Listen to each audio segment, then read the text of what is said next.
నమస్తమైన ఏమిటో కథ? క్రొత్త బేడము తగిలినది తెలిసినదా? వచ్చినదా పాపము?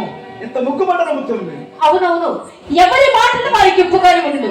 ఈ పూట ఎవరో తప్పక పైకెప్పుతుందని నమ్మకముగా చెప్పి వెళ్ళిపోయినందున మా అమ్మ నోరు కట్టవలసిన కదని మహా సంతోషంతో ముస్తాబాయి కూర్చున్నందుకు కలిగిన పలుతున్నది. అది ఏమి పాపమో గాని మీ మగవారు మా ఆడవారిని నమ్మనే నమ్మరు. నిన్ను నమ్మడం వారు నిలబడకపోను. హాస్యమన కన్నా మాట నాకు అంతలకేంద్రకు హాస్యమునకు హద్దులుండవలను. వడులు మండ హాస్యమా ఏమి? పొరపాటు గాని ఆ సుబ్బారావు ఎందుకు వచ్చినాడు? అదిగో ఇంకనేమి మనసులో ఏదో బలితముండదో అన్నది. ఆ సంగతి మీకు చెప్పినారు. నేను చూచాను. వీధి గుమ్మను చూచో మీ అమ్మ గంటపడ చూచానని పెరట గుమ్మకు వచ్చేసరికి తటాలతో తలుపు తీసుకుని పడాలు బయటకు వచ్చి ఆ పాటున నన్ను తూచి ఎత్తడు అతని చూసి నేను తెల్లబోయాము.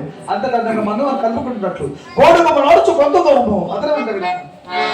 ఎందరికి ఎదిరిందని అతనే అడుగుపోతురా? అడిగిరాను. మేళ కొరకు వచ్చినా చెప్పినాడు. చెప్పింది కదా. చెప్పిన ఇంకా మీ సందేహం ఏమండి? నా సందేహమా? చెప్పిన కోపగించుకో కదా. కోపం ఎందుకు? నా ఎందుకు ఏమైనా పాపం ఉండేది కదా. శభాష్, అదే మాట. ఇదిగో ఇప్పుడు చెప్పేది వినము. మేళం కొరకు వచ్చిన వాడు విచ్చలవిడిగా వీధి బొమ్మను పోక బెదరచ్చు పరమదన పోవటమైన సందేహము. అదిగో ఏమండి, అలాగైనా నేనే చెప్పిన ఆలకింపుడు మేడము కొంచెం మాట్లాడేటికై మా అమ్మ అతనిని వెంట పెట్టుకుని ఇంటికి తీసుకుని వచ్చినది.